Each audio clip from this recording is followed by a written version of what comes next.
I wouldn't know, sir. What money? The silence that followed could have powered our backup generators for a week. Every head in that executive conference room turned toward me, and I could see Lance Williams's smug grin freeze halfway across his face like a machine hitting an emergency stop. Let me back up and tell you how I got to that moment. My name is Gary Hoffman. I'm 51 years old, and for the past 23 years, I've been keeping Steelpoint manufacturing running smooth. Plant operations manager sounds fancy, but really it means I'm the guy they call when 200 workers need their equipment working right and their paychecks coming on time. The thing about my job is when everything's running smooth, nobody notices you exist. But when something breaks down or someone gets hurt, suddenly everyone knows your name. I preferred the invisible part, honestly. Less meetings, more actual work, and a steady paycheck that was helping me put my daughter Sophie through her junior year at Valley High. Sophie's a good kid, smart as a whip, planning to study industrial engineering next year. After the divorce 3 years back, it's just been me and her, and I was determined to give her every opportunity I never had. That was before Lance Williams showed up about a year ago with his MBA from some East Coast school and his buzzwords about operational efficiency and legacy cost optimization. The guy came in like he was going to revolutionize everything, talking about lean manufacturing and cost hygiene like he'd invented the concepts himself. From day one, Lance made it clear he thought guys like me were dead weight. Legacy management, he called us in meetings, like we were outdated equipment that needed replacing. Never mind that I was the one who prevented that major equipment failure 3 years back. That would have shut us down for weeks. Or that I'd been keeping our safety record clean, while he was probably still learning what OSHA stood for. What Lance didn't know, what he never bothered to ask about, was my contract situation. See, back in 2022, we had a major production crisis that almost cost us 2 big automotive contracts. A gear manufacturing line went down right before our biggest delivery deadline, and if we didn't get it running in 48 hours, we'd lose millions in penalties. I worked 36 straight hours with my team, sleeping on the plant floor, ordering parts from 3 different suppliers and basically rebuilding that entire line from scratch. We made the deadline with 6 hours to spare. That's when Precision Manufacturing tried to poach me, offering 30% more pay, full benefits relocation package to North Carolina. Steelpoint panicked. They couldn't afford to lose their operations manager right after a crisis that had already made the industry trade papers, so they made me an offer I couldn't refuse. Base salary stayed the same, but they added a structured performance bonus system and enhanced pension matching as a retention incentive. $4,800 monthly performance bonus for maintaining 0 lost time accidents and hitting production targets. $1,200 monthly pension matching. All legal, all documented, all signed by CEO Roger Caldwell himself. The agreement was solid, had to be since their lawyer probably charged more per hour than most people make in a week. It was supposed to start hitting my account every month, like clockwork beginning January 2023, but it never did. At first, I figured it was just typical corporate bureaucracy. New payroll system, transition delays, you know how it goes. Then we got a new controller in March. Then finance restructured their processes in June. But here's the thing, Lance didn't arrive until August 2023. By then, I'd already been missing my bonus payments for 8 months. So when he started talking about optimizing legacy compensation, I should have paid more attention. But I was swamped with summer production schedules, Sophie's college prep stuff, and a dozen other fires to put out. Every month I'd check my account and see the same thing. Base salary, standard benefits, nothing extra. I kept meaning to follow up with HR, but honestly, the missing money wasn't breaking us. Sophie's tuition was manageable. We had the house paid off, and I had bigger problems than chasing down paperwork. That was my mistake. In manufacturing, paperwork is everything. Meanwhile, Lance was having the time of his life playing efficiency expert. The man loved spreadsheets more than most people love their families. Every week, he'd have finance pull new reports, analyze different cost centers, find new ways to make the numbers look better on paper. He'd walk around with printouts, highlighting random cells, making notes in the margins, like he was performing surgery instead of just moving money around. And he was loud about it too, constantly talking in meetings about discovering inefficiencies and eliminating redundant spend. But what really caught my attention was when he started making changes to our safety protocols. Nothing major at first, just small adjustments. Training sessions got shortened from 8 hours to 6. Equipment inspections moved from weekly to bi-weekly. Maintenance windows reduced from 4 hours to 3. When I questioned him about it, Lance would pull out his charts showing how these optimizations were saving the company thousands per month. Gary, he'd say with that condescending smile, we need to think strategically about resource allocation. Every dollar we save on operational overhead is a dollar we can invest in growth initiatives. That's when I started noticing fragments of his analysis scattered around conference room tables, spreadsheets with employee codes, salary breakdowns, performance metrics I didn't recognize. One day in November, walking past conference room B on my way to get coffee, I caught a glimpse of something that made me stop cold. There was my employee code, SP147, highlighted in yellow, and right next to it in Lance's handwriting. Legacy compensation, $6,000 per month recurring optimization target. I stared at that paper for about 30 seconds before moving on. $6,000 a month. That was exactly what my performance bonus and pension matching should have been adding up to. But according to my bank account, that money had been going nowhere for almost 11 months now. Or maybe it was going somewhere, just not to me. That night, I went home and pulled out my laptop.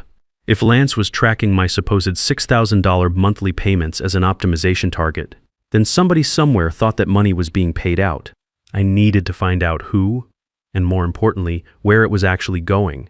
I started paying closer attention after that. Not obvious attention. I'm not stupid, but the kind of careful observation that 20 years in manufacturing teaches you, and what I saw wasn't pretty. Lance had been building spreadsheets that showed all kinds of legacy compensation line items for senior staff, performance bonuses, retention incentives, enhanced benefits packages. On paper, Steelpoint was spending a fortune keeping experienced managers happy. In reality, most of us hadn't seen a dime of it. That's when Rita Parker from finance came up to me near the break room. Good worker, been with the company 5 years, working her way up through the accounting department. She looked nervous. "Hey, Gary," she said, glancing around like she was worried someone might overhear. "I probably shouldn't be telling you this, but your compensation profile is flagged in the quarterly review. Something about cost-centered drain for performance bonuses that Lance says aren't justified by current productivity metrics." I thanked her and kept walking, but inside I was starting to get angry. Cost-centered drain, current productivity metrics. I was the guy managing operations that produced $40 million in revenue every quarter. If that wasn't justified productivity, I'd like to know what was. That night, I went home and dug out my original retention agreement from 2022. 3 pages of legal language signed by me, witnessed by HR Director Helen Morrison, and approved by CEO Roger Caldwell. Clear as day. $4,800 monthly performance bonus, $1,200 monthly pension matching. Effective January 2023. By November 2023, that was 11 months of payments. $66,000 in missing compensation. But that was just the beginning. I pulled out my laptop and started doing what I do best, following process trails.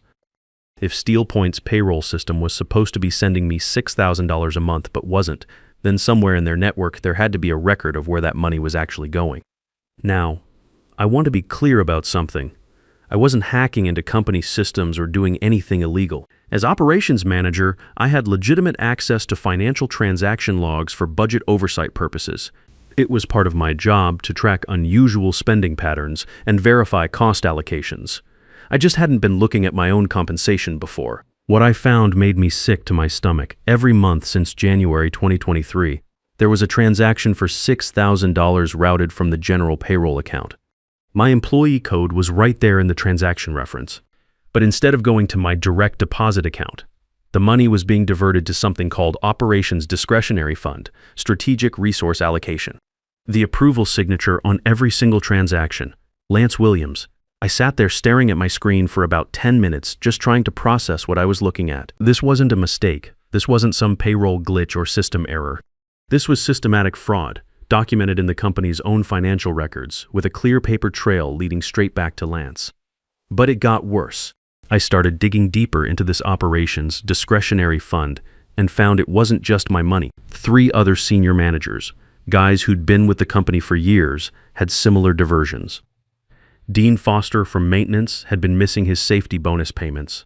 Maria Santos from quality control was missing her certification incentives. Tony Reeves, our union rep, was missing his negotiation performance bonuses.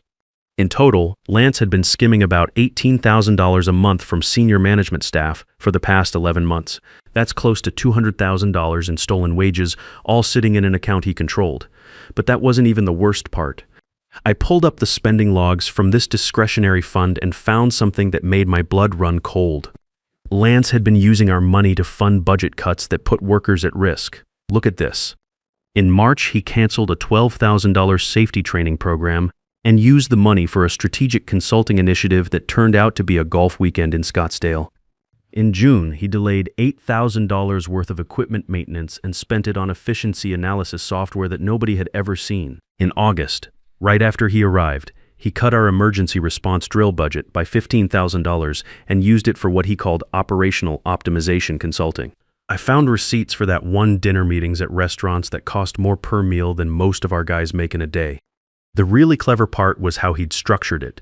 On paper, Steelpoint was still paying out all the retention bonuses and performance incentives they'd promised. The money was leaving the right accounts. The transactions were properly documented. Everything looked clean from an accounting perspective. It's just that instead of going to the managers who'd earned it, the payments were being optimized into Lance's operational budget. And what was he doing with that money? Creating a paper trail that made him look like a cost-cutting genius while actually putting our workers in danger. Meanwhile, I was having trouble covering Sophie's SAT prep courses, and 3 other experienced managers were probably wondering why their promised bonuses had never materialized. That's when I realized this wasn't just about money anymore. This was about respect, about honoring commitments, about the difference between people who actually keep the plant running and people who think they can optimize their way around basic honesty. I spent the next 3 weeks quietly documenting everything: transaction logs, approval signatures, fund transfers, spending authorizations. I made copies of my original retention agreement, email confirmations from HR, even the meeting notes where the board had approved enhanced compensation packages for senior management staff. But I also started documenting the safety issues, and that's where it got really scary. Equipment maintenance logs showing delayed repairs that should have been immediate. Safety training records showing canceled sessions for crane operators and chemical handlers. Incident reports showing near-miss accidents that should have triggered comprehensive reviews, but somehow got filed away as minor operational variances.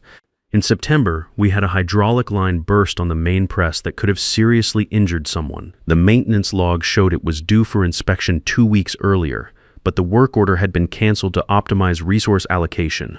In October, one of our quality inspectors nearly got hit by a forklift because the safety mirror at that intersection had been broken for 3 weeks and the replacement order was stuck in budget review. I started taking pictures with my phone, not of anything classified, just of maintenance schedules, safety inspection reports, training attendance sheets. The kind of documentation that any operations manager would normally keep track of. By the time I was done, I had a complete trail showing exactly how Lance had been operating his little scheme. Every stolen dollar, every delayed safety measure, every fraudulent approval signature. But more importantly, I had evidence that his cost optimization was putting real people at real risk. The question was what to do with it. I could have gone straight to OSHA, but that would have meant investigations, fines, probably bad publicity that might hurt the company's reputation. Despite everything, I didn't want to damage Steelpoint or put jobs at risk. I just wanted to stop the theft and get paid what I was owed. So I decided to handle it the way I handled most problems, with documentation and patience. I scheduled a meeting with Roger Caldwell, the CEO, under the pretense of discussing operational improvements for the next fiscal year. Standard stuff, nothing that would attract attention, but Lance had other plans. That Wednesday, Lance called an emergency quarterly efficiency meeting. All management mandatory attendance, big presentation about optimization achievements and cost reduction improvements. The email went out at 4 p.m. with 12 hours notice, which should have been my first clue that something wasn't right. The meeting was scheduled for 10 a.m. Thursday morning in the main conference room, 4 hours before my scheduled meeting with Roger. Perfect timing if you wanted to make sure the CEO heard your version of events first. I showed up that Thursday morning knowing exactly what Lance was planning to do. He was going to present his cost-cutting measures as a major success story, take credit for optimizing legacy compensation structures, and probably recommend eliminating several senior management positions as part of his efficiency initiative. What he didn't know was that I'd spent those 3 weeks preparing for exactly this scenario. I walked into that conference room carrying a simple manila folder and my phone set to record. Nothing fancy, nothing dramatic, Just the kind of documentation that 20 years in manufacturing had taught me to always keep handy. The conference room was packed. All the senior managers were there. Dean Foster from maintenance, Maria Santos from quality control, Tony Reeves representing the union, Helen Morrison from HR, and of course Roger Caldwell looking like he'd rather be anywhere else. About 15 people total, all waiting to hear Lance's big presentation. Lance was already up front when I found a seat in the back. He was in full presentation mode, clicking through slides about cost reductions and operational improvements, talking about how he'd identified significant inefficiencies in legacy compensation structures and implemented strategic resource reallocation to maximize shareholder value. Over the past 11 months, Lance announced with obvious pride, we've successfully optimized nearly $200,000 in redundant compensation costs while maintaining full operational capacity. This represents a 15% improvement in management overhead efficiency. The whole room was nodding along like he was delivering gospel truth instead of basically confessing to systematic theft. Then he got to the slide I'd been waiting for. Senior Management Legacy Compensation Analysis.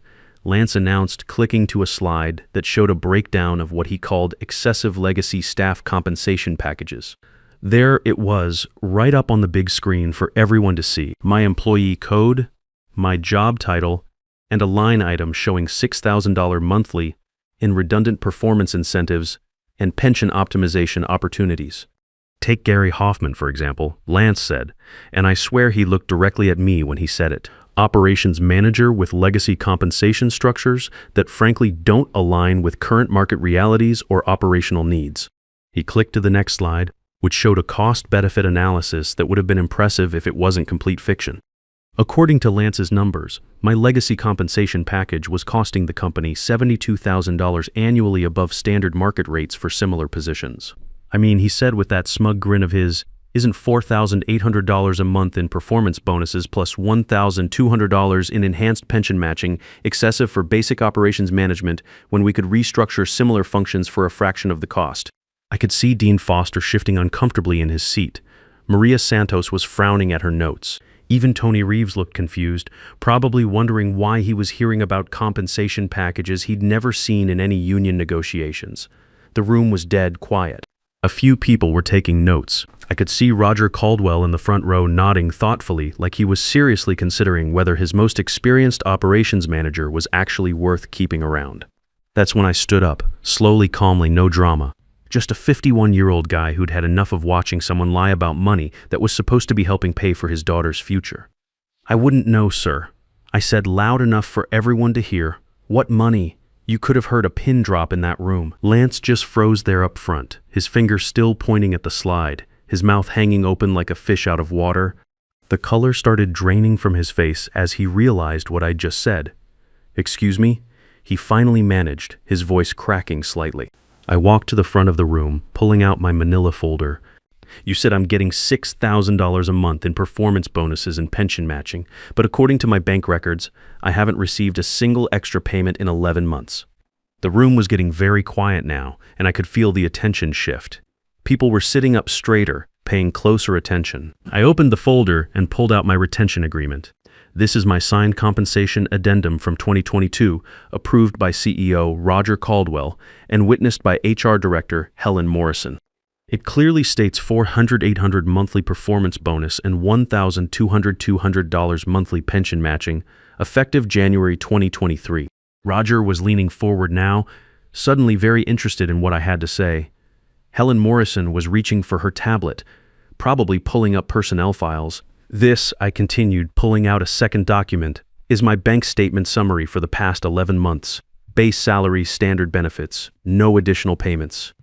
0 performance bonuses. 0 pension matching. I placed both documents on the table in front of Roger, then pulled out my phone and set it down next to them. And this contains recorded conversations confirming that my compensation profile was flagged for cost center drain for bonuses that apparently I'm receiving but somehow never actually get. Lance was starting to look pale. Now wait just a minute, he started, but his voice sounded shaky now. No, I said calmly. You wait, because I have one more thing to show everyone. I pulled out the final document from my folder. A printed summary of transaction logs from Steelpoint's own financial systems. These are payment authorization records from our own payroll system, showing $6,000 monthly transactions tagged to my employee code, approved by Efficiency Director Lance Williams, and routed to an account called Operations Discretionary Fund Strategic Resource Allocation. The silence in that room was deafening. Roger was reading the documents I'd placed in front of him, his face getting redder by the second. Helen Morrison was frantically scrolling through something on her tablet. So my question, Mr. Williams, I said, turning to face Lance directly, is simple. If Steelpoint has been paying out my retention bonuses every month for the past 11 months, and you've been approving those payments, where exactly has that $66,000 been going? Lance opened his mouth, closed it, opened it again. Finally, he said, there must be some kind of accounting error. An accounting error? I interrupted. For 11 consecutive months with your digital signature on every single transaction. That's when Tony Reeves stood up. Hold on a minute, he said, his union representative instincts kicking in. Gary, are you telling me the company's been stealing from you? Roger stood up too. Helen, I need you to pull complete payroll records for Gary immediately, and I want a full audit of this discretionary fund Lance mentioned. Already on it, Helen said, her fingers flying across her tablet. And Roger, we might have a bigger problem. I'm seeing similar transaction patterns for at least 3 other senior managers. That's when other people started speaking up. Dean Foster from maintenance was the first to speak up. Wait, I was supposed to get safety bonuses starting last year. Are you telling me that money's been going somewhere else? Maria Santos looked confused. My certification incentives from the Quality Improvement Program. I never saw those either. Tony Reeves was pulling out his phone now. I need to check my notes from the contract negotiations. We specifically bargained for performance bonuses for union leadership. Within 5 minutes, it became clear that Lance hadn't just been stealing from me. He'd been systematically diverting retention bonuses, performance incentives, and safety premiums from every senior manager in the plant. The total amount was approaching $200,000. Roger looked like he was about to have a stroke. His face had gone from red to almost purple. Lance, step outside now. Helen, call legal immediately. Gary, I need you to stay after this meeting. But Lance wasn't done yet. You could see him calculating, trying to figure out how to spin this situation in his favor. Now look, he said, raising his voice slightly, these are complex compensation structures that require strategic oversight. The discretionary fund was established to optimize resource allocation across multiple operational priorities. Stop talking, Roger said quietly, but there was something in his voice that made everyone pay attention. Just stop talking right now. Tony Reeves wasn't having any of it. Strategic oversight? You mean stealing from working people?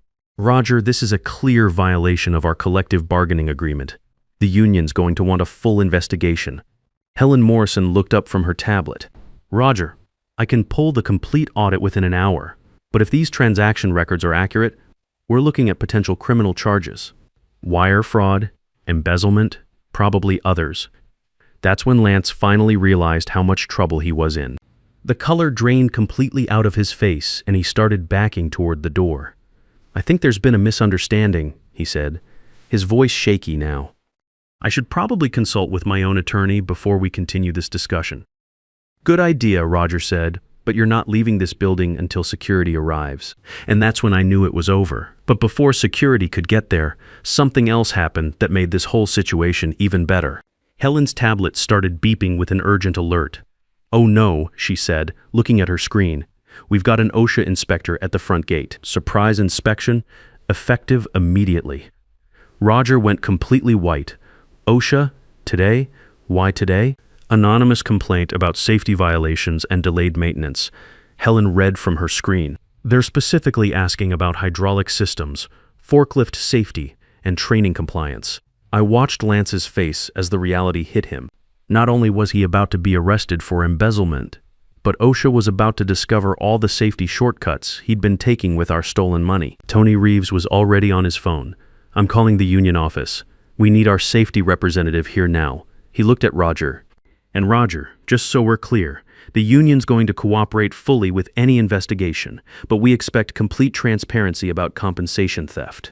The OSHA inspector arrived about 20 minutes later.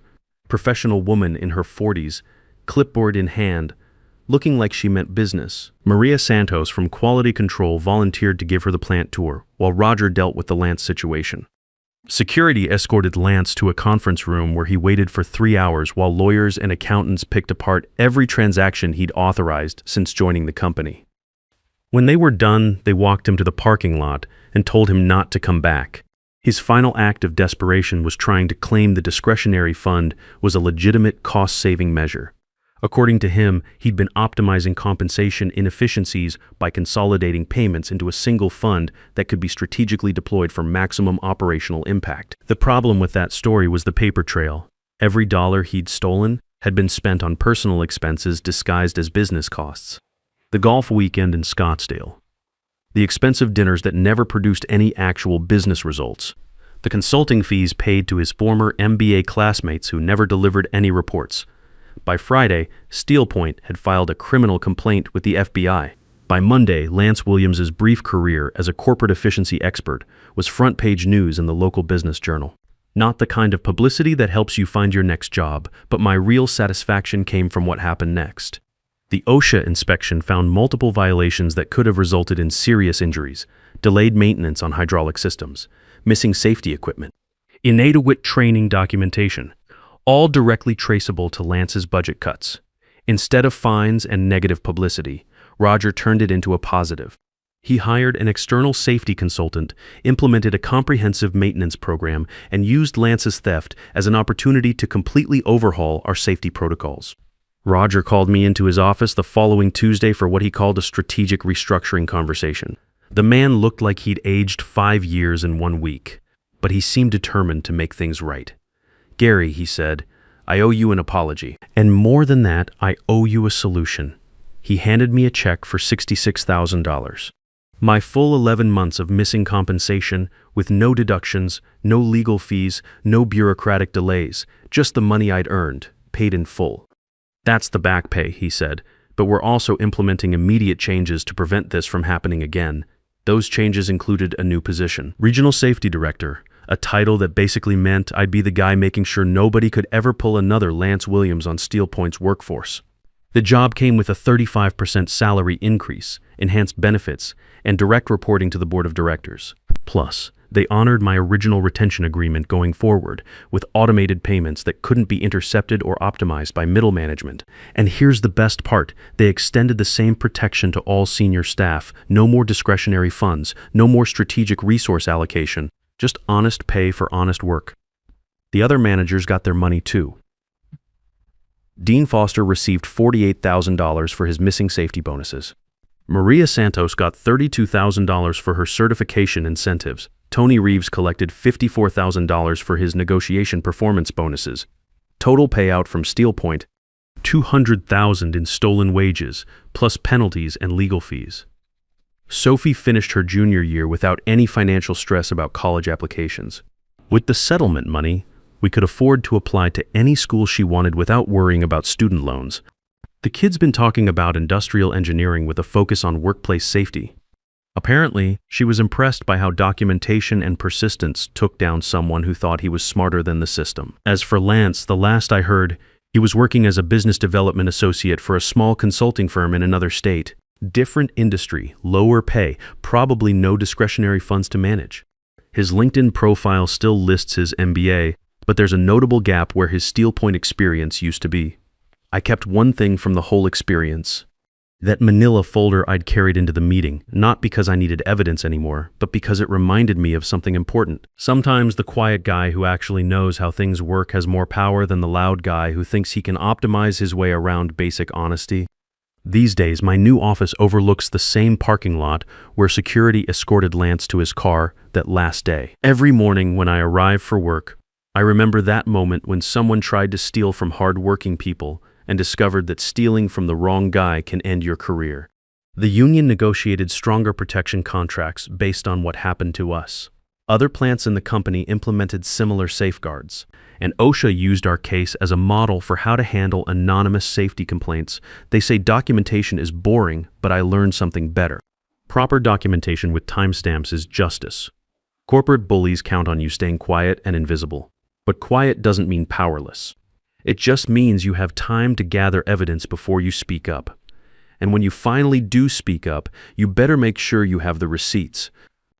Sometimes the guys who actually build things know more about running a business than the guys with fancy degrees who just move numbers around on spreadsheets. And when you've got 23 years of keeping the lights on, that's worth more than any MBA when it comes to knowing what's really going on.